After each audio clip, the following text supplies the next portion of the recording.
comme si elle commentait la météo. Il s'appelle Bastien, a-t-elle dit en coupant son magret de canard. Il me comprend, tu vois, d'une manière que tu n'as jamais pu atteindre. J'ai posé ma fourchette avec précaution. Il te comprend, tu parles. Elle a soupiré comme si je lui donnais déjà raison. Il écoute. Il saisit mes besoins émotionnels. Et avant que tu ne dises quoi que ce soit, sache qu'il ne s'intéresse pas à l'argent.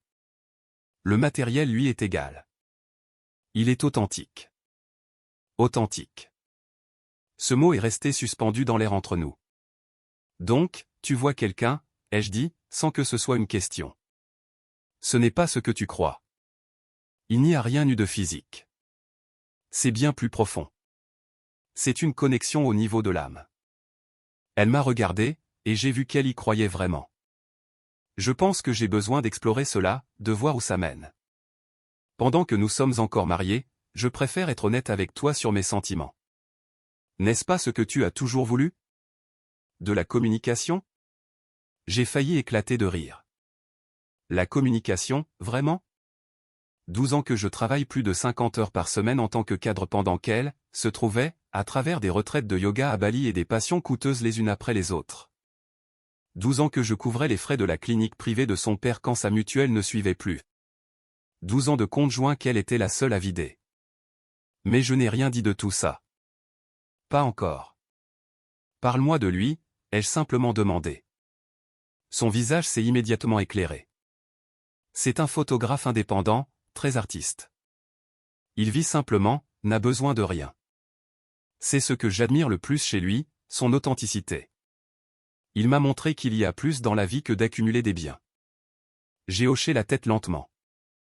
Et il sait que tu es marié? Bien sûr, j'ai été totalement transparente avec lui. Il respecte le fait que nous devions gérer cela avec maturité. Avec maturité? Ai-je répété. Elle a tendu le bras par-dessus la table pour toucher ma main.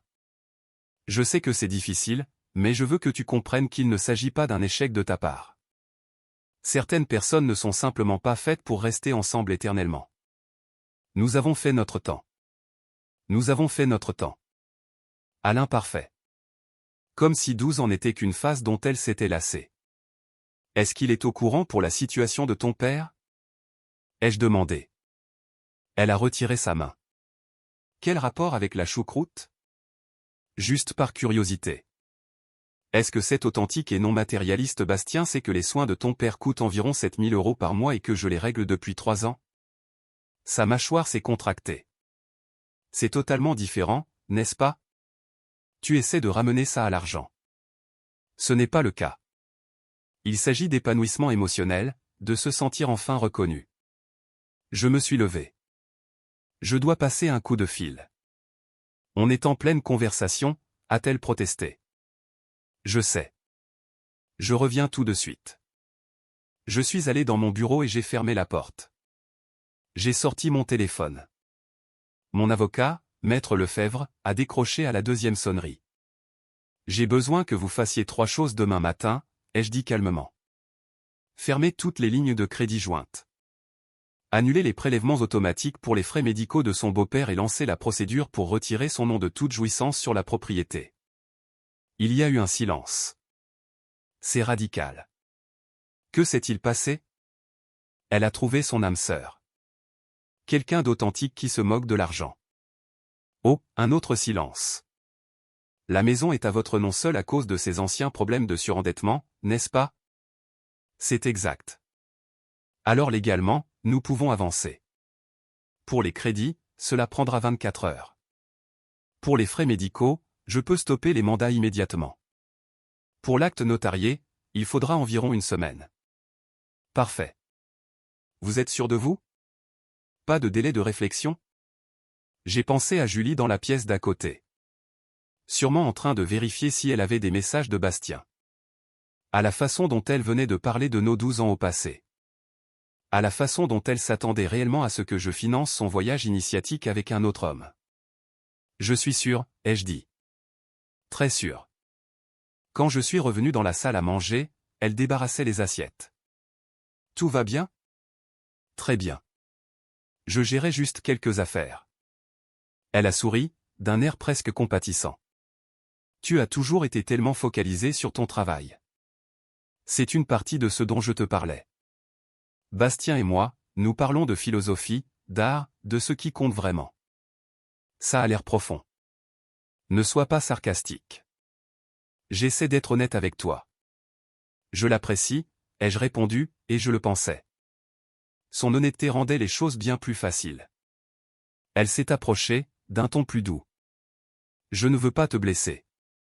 J'espère que tu pourras comprendre. Il s'agit pour moi de grandir en tant que personne. De grandir, c'est ça?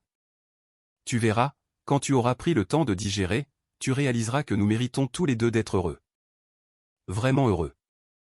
J'ai regardé cette femme que j'avais soutenue pendant 12 ans, qui n'avait jamais eu d'emploi stable pendant tout ce temps, qui avait dépensé sans compter pour des cours, des voyages et des causes diverses pendant que je réglais chaque facture, chaque responsabilité, chaque obligation d'adulte. Tu as raison, ai-je dit. Nous méritons tous les deux d'être heureux. Elle a rayonné. Je suis si contente que tu comprennes. J'avais peur que tu ne rendes les choses difficiles. Non, ai-je dit, je ne rendrai rien difficile.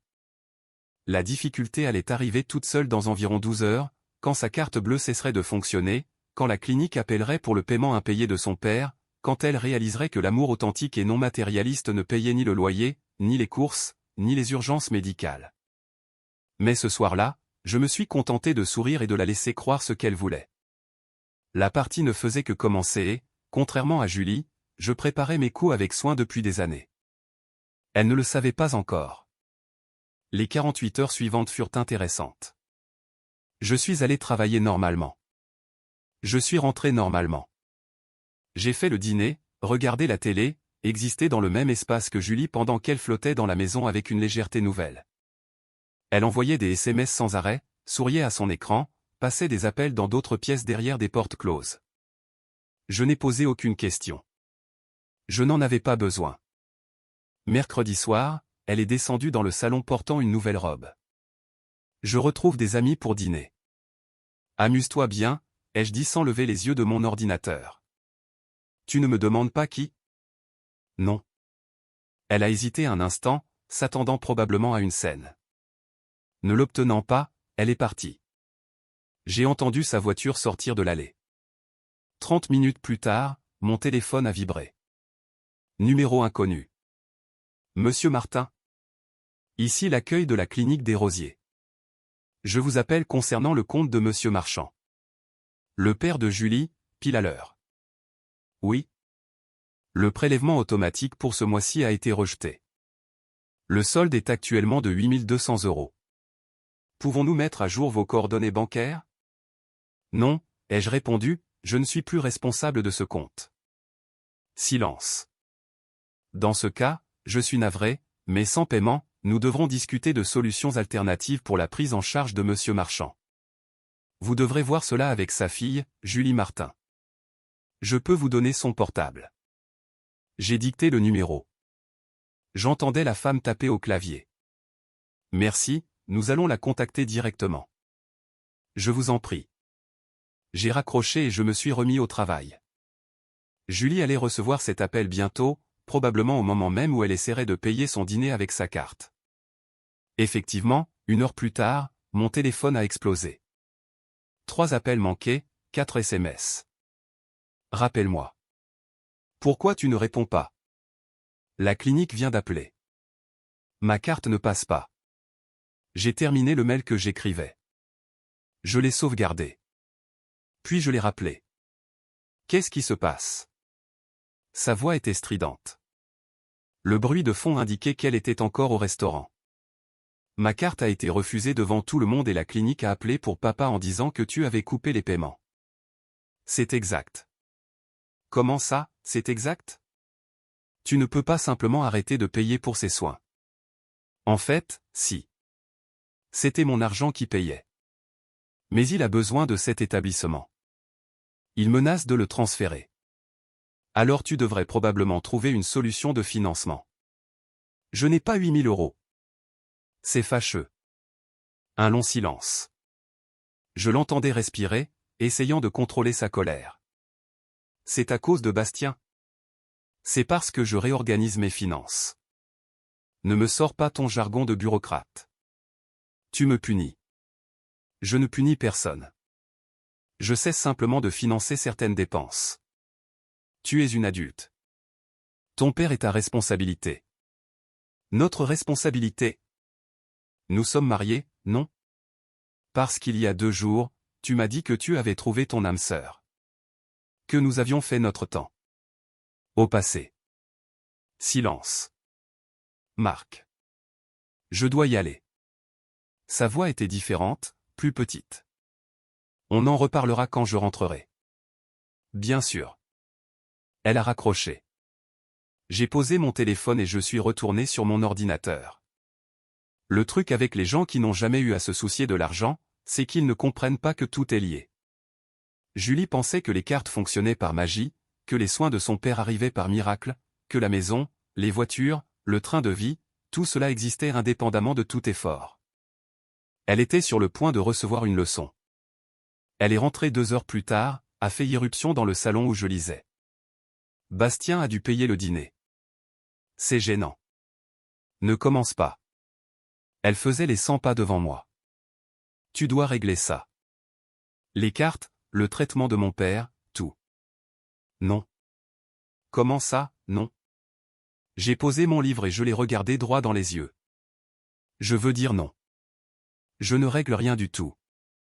Tu veux explorer ta connexion avec ton âme sœur? Super. Fais-le avec ton propre argent. Ce n'est pas juste. Juste? Tu m'annonces que tu es engagé émotionnellement avec un autre homme et tu t'attends à ce que je continue de financer ta vie? En quoi est-ce juste? Ce n'est pas une question d'argent. Alors ça ne devrait pas poser de problème. Elle m'a dévisagé comme si elle me voyait pour la première fois. Tu es cruel. Je suis clair. Il y a une différence. Mon père pourrait mourir sans ses soins. Alors tu devrais peut-être chercher un travail qui couvre ses frais. Ou peut-être que l'authentique et non matérialiste Bastien peut t'aider. Son visage est devenu rouge. Ça n'a rien à voir avec Bastien. Alors de quoi s'agit-il? Il s'agit de toi, tu es vindicatif, tu veux me contrôler. Je me suis levé lentement. Je vais me coucher. Tu devrais peut-être rappeler la clinique. Ils ont dit qu'ils avaient besoin d'une décision d'ici vendredi. Tu ne peux pas faire ça. C'est déjà fait. Je suis passé devant elle pour aller vers la chambre. Elle m'a attrapé le bras. S'il te plaît. Je sais que tu es blessé, mais papa n'a rien fait de mal. Il est malade. J'ai regardé sa main sur mon bras, puis son visage. Tu as raison. Il n'a rien fait de mal. C'est sa fille qui a fait une erreur. Elle a décidé que son voyage émotionnel était plus important que la stabilité dont il dépendait. C'est sa responsabilité, pas la mienne. J'ai dégagé mon bras et je suis allé me coucher. Elle n'a pas suivi. Je l'ai entendue au téléphone dans le salon, la voix montant et descendant, appelant sa sœur, sa mère, probablement Bastien. Je m'en moquais. Pendant 12 ans, j'avais été la solution à chaque problème. Le filet de sécurité pour chaque caprice, le fonds de secours pour chaque crise. Plus maintenant. Julie voulait se trouver. Elle était sur le point de découvrir que se trouver coûte cher, et qu'elle était à sec. J'ai éteint la lumière et je me suis endormi. C'était mon meilleur sommeil depuis des semaines. En réalité, le jeu ne faisait que commencer. Vendredi matin, Julie était déjà debout quand je suis descendu. Assise à la table de la cuisine avec son ordinateur et des papiers étalés partout. Elle avait l'air de ne pas avoir dormi. « Bonjour », ai-je dit en me servant un café. J'ai regardé l'acte de propriété de la maison. Sa voix était monocorde, contrôlée. « Il est uniquement à ton nom. » C'est exact. Pourquoi? Je me suis appuyé contre le plan de travail. Tu te souviens quand on a acheté ici? Ton dossier de crédit était au plus bas. La banque ne voulait pas de prêt joint, alors on a tout mis à mon nom. C'était il y a 8 ans. Ma situation est meilleure maintenant. Ah bon? Elle a fermé l'ordinateur d'un coup sec. Tu sais ce que je pense? Je pense que tu as tout planifié. Que tu as tout gardé séparé pour pouvoir me contrôler.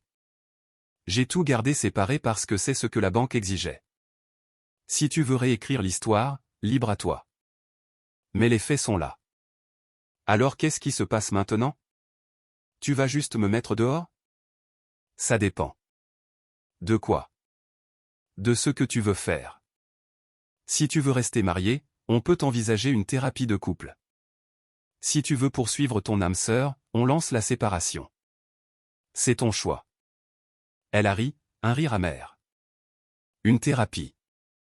Après que tu as coupé les vivres à mon père. Je n'ai rien coupé. J'ai cessé de payer. Il y a une nuance. C'est de la sémantique. C'est de la précision. Nous nous sommes dévisagés à travers la cuisine. Cette femme avec qui j'avais construit une vie me regardait maintenant comme un étranger. J'ai parlé à un avocat hier, a-t-elle dit. Très bien. Tu devrais. Cela l'a surprise. Tu n'es pas inquiet? De quoi? Je n'ai rien fait d'illégal. La maison est à moi. Les comptes sont séparés. Tu es libre de tenter toutes les actions juridiques que tu veux. Nous sommes sous le régime de la communauté, j'ai droit à la moitié de tout. Et c'est donc cet argument. Mon avocat dit que c'est bien plus complexe quand un conjoint a été financièrement dépendant pendant 12 ans tout en entretenant une liaison. Ce n'est pas une liaison. Comment appellerais-tu ça? Une connexion, un lien émotionnel, c'est ça? Je suis sûr que cette distinction fera fureur au tribunal. Surtout quand tu réclames de l'argent à la personne que tu as trahi émotionnellement. Elle est devenue livide. Tu vas rendre ça hideux. Je ne rends rien hideux. Je protège ce que j'ai bâti, ce pourquoi j'ai travaillé. Tu veux partir? Soit. Mais tu pars avec ce que tu as apporté. J'ai apporté 12 ans de ma vie. Pour faire quoi exactement? Des cours de yoga, des clubs de lecture, du développement personnel. Je t'ai soutenu émotionnellement. Ah bon? Parce que je me souviens surtout de beaucoup de critiques, de plaintes sur mon travail, sur le fait que je n'étais pas assez présent, que je ne comprenais pas tes besoins. J'ai posé mon café. Et maintenant je sais pourquoi. Tu me comparais à un photographe qui ne possède rien et appelle ça de l'authenticité. Ne parle pas de Bastien. Pourquoi pas? C'est toi qui l'as invité dans notre mariage. Il me semble juste d'en discuter. Elle s'est levée, ramassant ses papiers. Je dois aller voir papa. Trouver comment payer son transfert. Où l'emmène-il? Dans un établissement public. C'est tout ce que je peux financer avec ce que la mutuelle rembourse. Je n'ai rien dit. J'ai juste regardé ses mains trembler en rangeant ses affaires dans son sac. Il a demandé après toi, a-t-elle dit doucement. Il voulait savoir pourquoi tu n'étais pas venu. Qu'est-ce que tu lui as dit? Que tu étais très occupé par le travail. C'est sans doute mieux que la vérité. Elle a levé les yeux. À savoir que sa fille a décidé que son mariage était jetable et que je ne suis plus obligé de financer les conséquences de cette décision. Il est mourant. Tu le sais, n'est-ce pas? Stade 4, peut-être 6 mois. Et tu l'utilises comme moyen de pression. Je n'utilise personne. Tu as fait des choix. Ils ont un prix. Ton père est malheureusement pris entre deux feux à cause de tes actes. Tu es sans cœur. Je suis au clair sur mes limites. Tu confonds les deux. Elle est partie sans un mot. J'ai entendu sa voiture démarrer. Mon téléphone a sonné 10 minutes plus tard. Maître Lefebvre. Les documents pour l'acte sont prêts. Il a ajouté que je devais passer signer. Il a aussi parlé avec un collègue spécialisé en droit de la famille. Si elle demande le divorce, vous êtes en position de force. Finances séparées, liaison documentée, dépendance financière totale. Mais ça ne sera pas gratuit. On parle de combien? Entre 15 et 20 000 euros, plus si elle conteste. Et si je dépose la demande en premier? C'est mieux. Ça montre que vous n'êtes pas dans la réaction mais dans l'action. Faites-le. Déposez la demande lundi. Vous êtes sûr? Pas de réconciliation possible? J'ai repensé au visage de Julie quand sa carte a été refusée. À la vitesse à laquelle elle était passée de l'âme sœur à la panique financière. À la façon dont elle s'attendait à ce que je continue de tout payer pendant qu'elle explorait d'autres horizons. Je suis sûr. Préparez les papiers. Entendu. Une dernière chose. La maison. Pour être certain qu'elle reste à vous, nous devons prouver que l'apport provenait de votre héritage et que les mensualités venaient de vos revenus. Vous avez les justificatifs?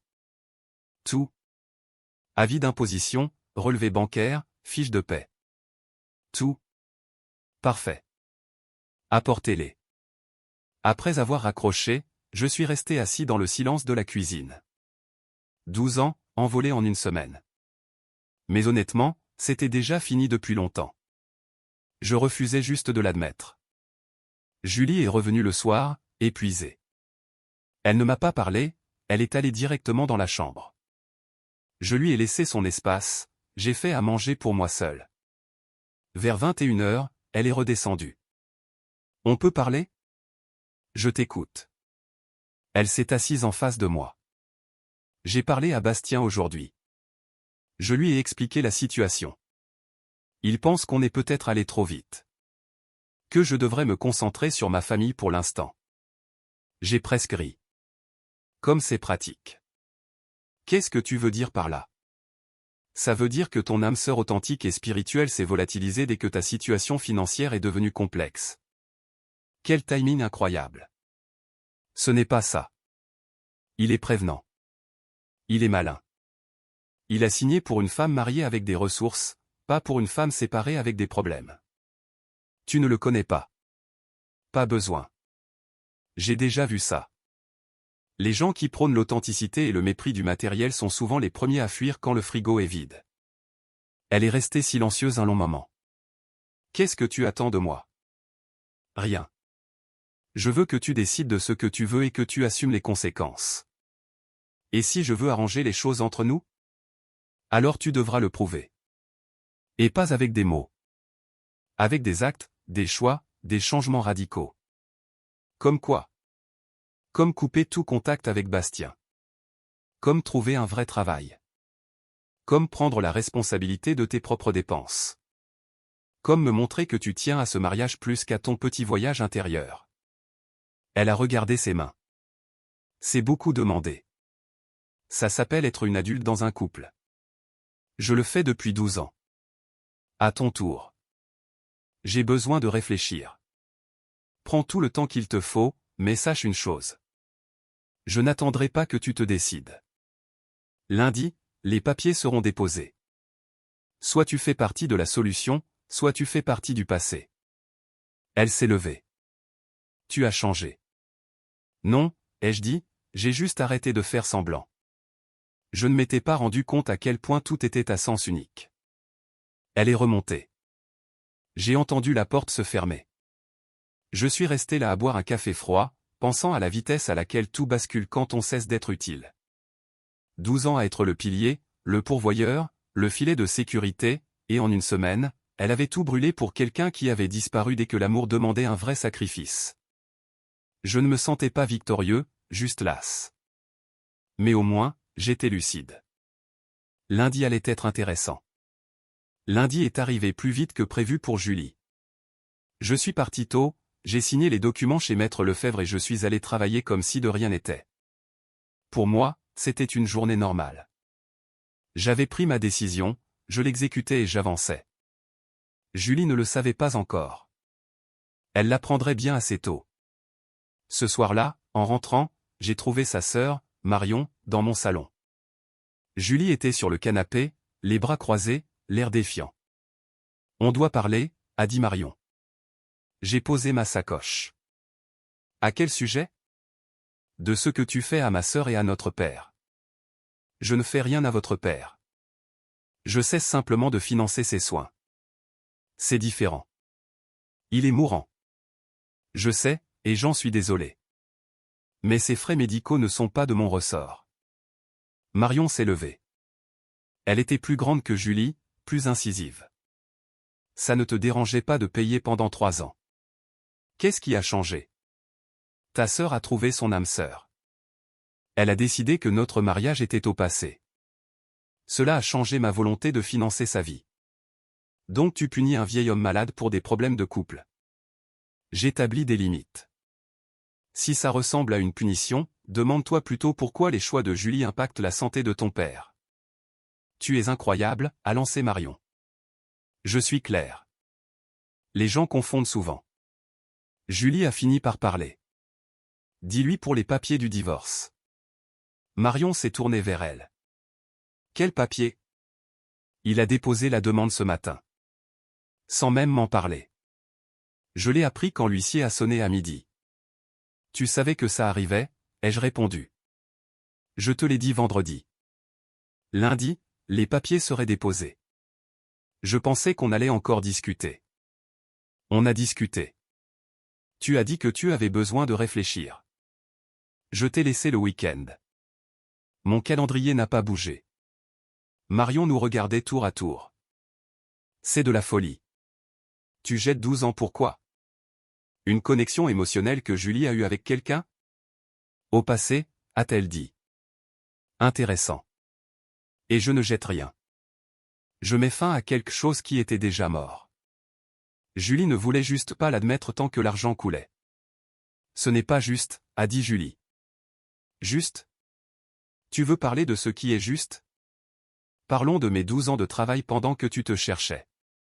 De mes 12 ans à payer chaque facture pendant que tu te trouvais de nouveaux hobbies.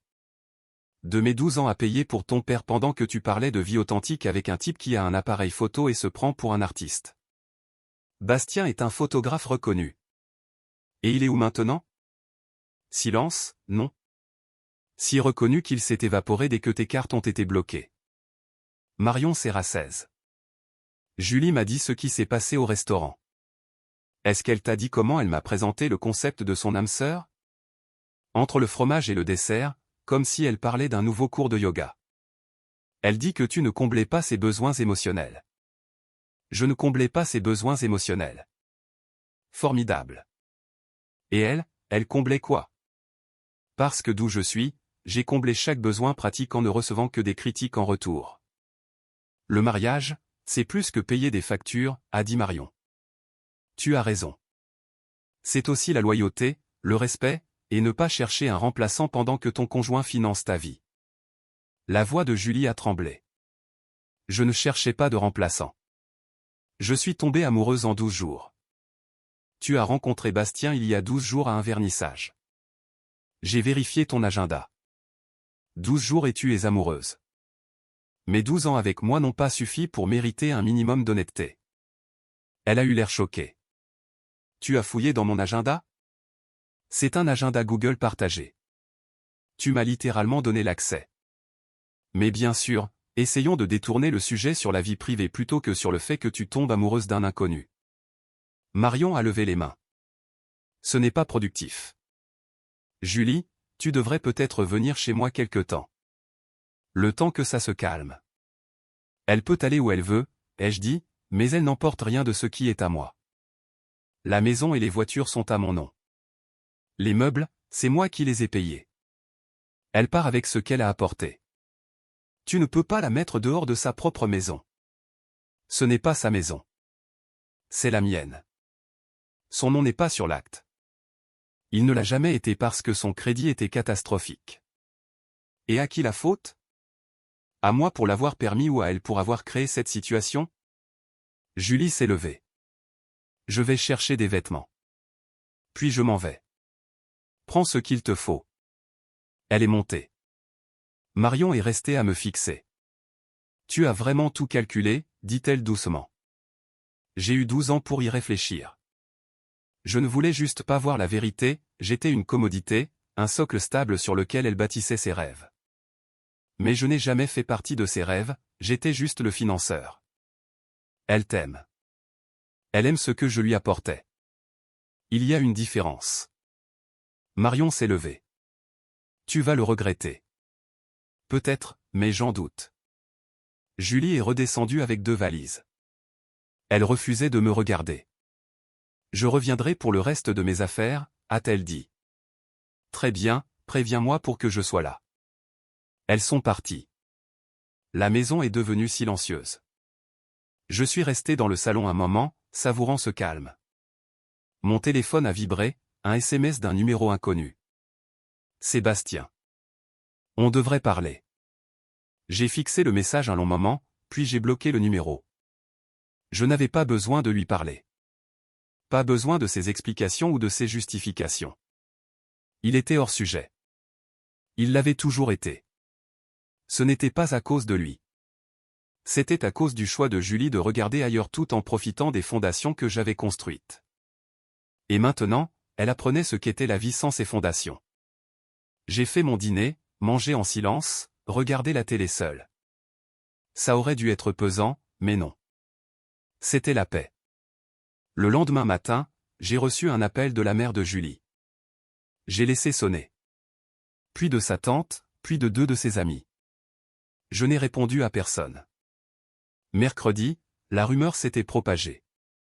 J'étais le méchant, le mari froid et calculateur qui abandonnait son beau-père malade et mettait sa femme à la rue pour une simple incartade. Je n'ai pas cherché à rétablir la vérité. Les gens croient ce qu'ils veulent. Ceux qui comptent connaissent la réalité. Maître Lefebvre m'a appelé jeudi. Son avocat a pris contact. Elle veut négocier. Qu'est-ce qu'elle propose? De retirer la demande de divorce si vous reprenez le soutien financier et acceptez une thérapie. Non. Vous ne voulez pas entendre le reste de la proposition? Pas besoin. C'est non. Entendu. Je transmettrai. Préparez-vous à ce que ce soit difficile. C'est déjà difficile, mais je ne céderai pas. Très bien. La cohérence est la clé dans ces situations. Vendredi après-midi, j'ai croisé Julie à la banque. Elle était au guichet, discutant avec ferveur avec un conseiller, essayant probablement d'ouvrir son propre compte, de comprendre comment gérer de l'argent pour la première fois en 12 ans. Elle m'a vu, a esquissé un pas vers moi, puis s'est arrêtée. Nous nous sommes regardés à travers le hall. Ses yeux étaient rouges. Elle semblait plus mince. Je n'ai ressenti aucune satisfaction, aucune victoire, juste le sentiment que c'était fini. J'ai tourné les talons et je suis sorti. Derrière moi, je l'ai entendu dire quelque chose.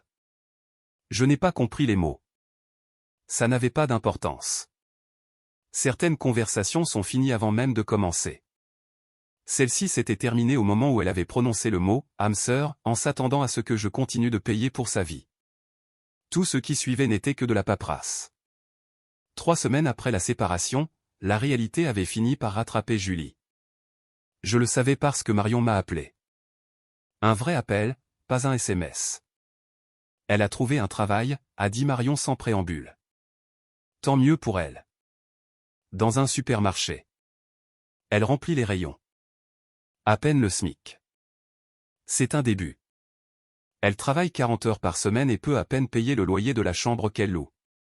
Pendant ce temps, papa a dû être transféré dans un hôpital public. Tu sais à quoi ressemblent ces endroits? J'imagine qu'ils sont corrects. Corrects?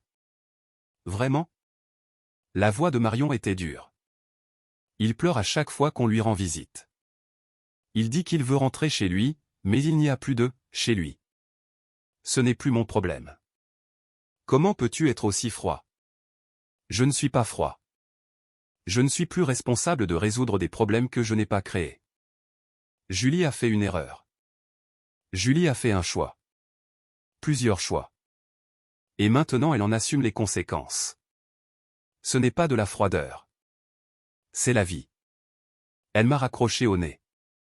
Je suis retourné à mon dîner. Ce que personne ne voulait admettre, c'est que Julie apprenait ce que la plupart des gens savent déjà, que les factures doivent être payées, que la santé coûte cher, que la stabilité demande du travail. Elle avait été protégée de tout ça pendant 12 ans. Plus maintenant. Et tout le monde voulait me blâmer d'avoir retiré cette protection au lieu de se demander pourquoi elle en avait eu besoin si longtemps. 1 mois plus tard, Maître Lefebvre m'a appelé pour un point. Son avocat réclame une prestation compensatoire. Ils soutiennent qu'elle a sacrifié ses opportunités de carrière pour s'occuper du foyer. Quelles opportunités? Elle n'a jamais eu de carrière. C'est leur argument. Elle aurait pu en développer une si elle n'avait pas été une épouse dévouée. Une épouse dévouée qui cherchait son âme sœur pendant que je payais tout. Je sais, nous avons les preuves de la liaison, la chronologie, ses propres messages parlant de Bastien. Cela affaiblit considérablement sa position. Alors, on fait quoi? On va en médiation dans 2 semaines. Je vous conseille de rester ferme. Ne négociez pas par culpabilité. Je ne le ferai pas. Mais la culpabilité était là. Pas pour le divorce, pas pour l'arrêt du soutien financier, mais pour son père. Il mourait dans un établissement qu'il détestait parce que sa fille avait eu un mauvais jugement. Et j'avais cessé d'être son filet de sécurité. J'ai envoyé 5 000 € à la clinique anonymement. De quoi améliorer ses soins pour quelques mois. Je n'en ai parlé à personne. Je ne voulais pas de reconnaissance. Je voulais juste qu'il soit bien pour ses derniers moments. Ce n'était pas pour Julie. C'était pour un vieil homme malade qui avait toujours été gentil avec moi et qui ne méritait pas de souffrir parce que sa fille était égoïste. La médiation fut brutale. Julie est arrivée l'air exténué. Son avocat était agressif, martelant que je l'avais abandonnée au moment où elle en avait le plus besoin. Maître Lefebvre a balayé cet argument en 10 minutes. Relevé bancaire montrant 12 ans de prise en charge totale. Historique d'emploi montrant des trous de plusieurs années. Message où elle planifiait des week-ends avec Bastien sur mes cartes de crédit.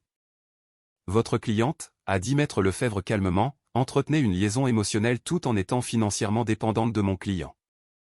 Elle a ensuite exigé qu'il continue de financer son train de vie pendant qu'elle explorait cette relation. Quand il a refusé, elle a crié à l'abandon. Ça ne marche pas comme ça. Son avocat a tenté d'autres angles. Tous ont échoué. À la fin, Julie pleurait. Pas des larmes de manipulation. De vraies larmes de détresse.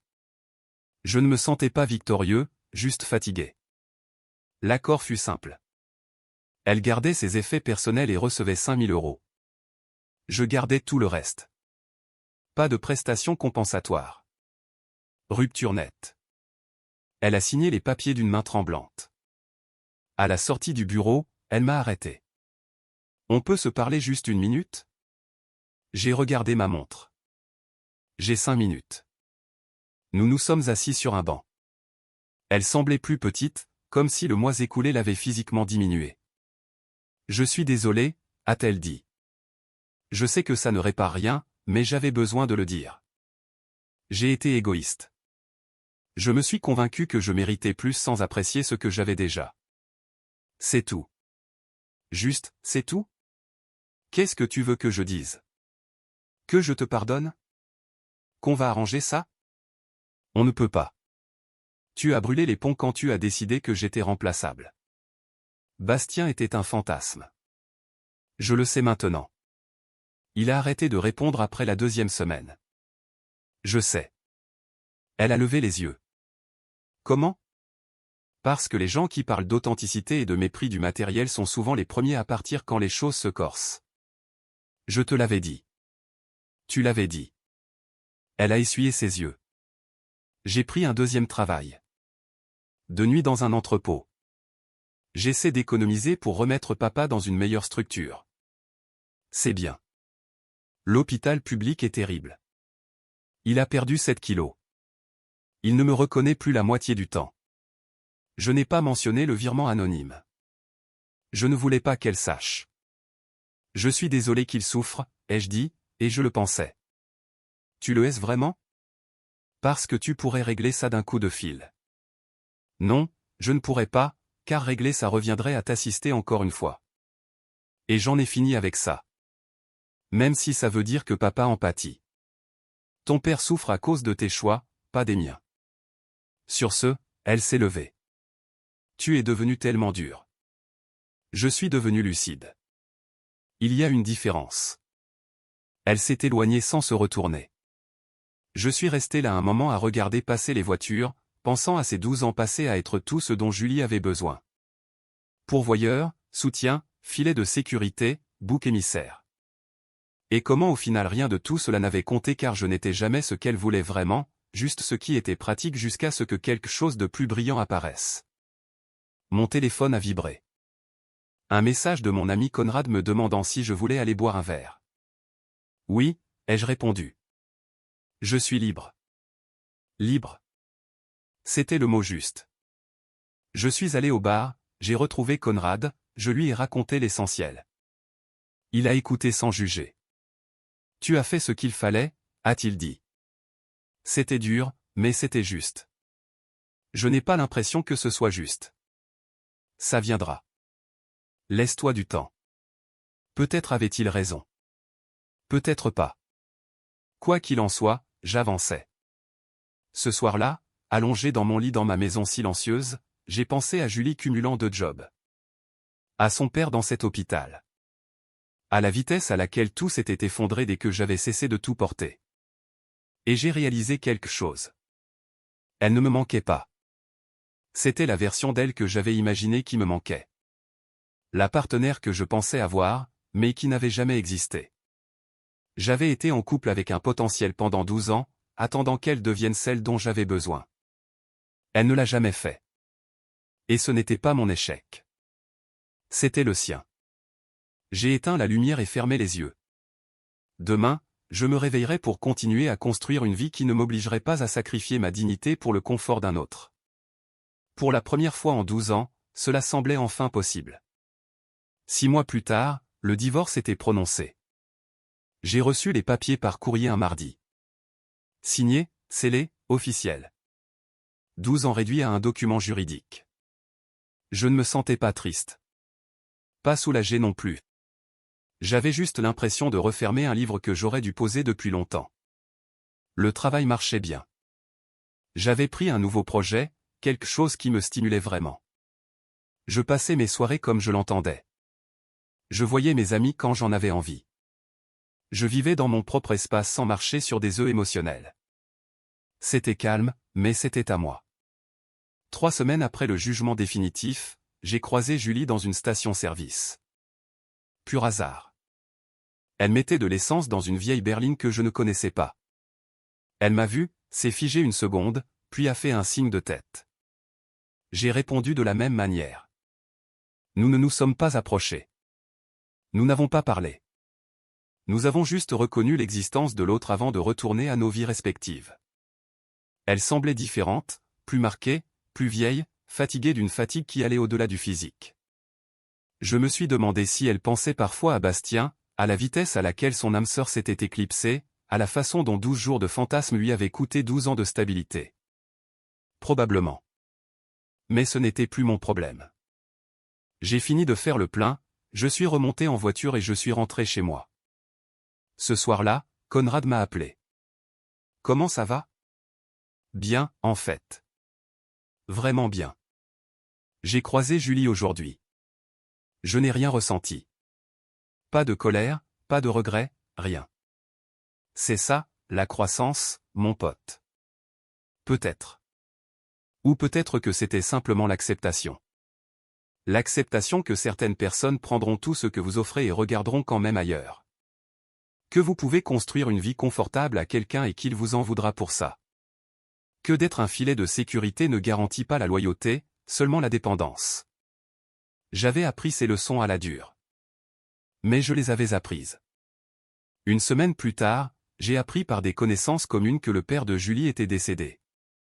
J'ai envoyé des fleurs au funérarium, anonymement.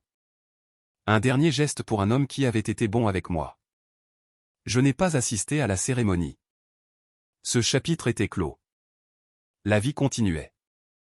J'ai recommencé à sortir, de temps en temps. Rien de sérieux.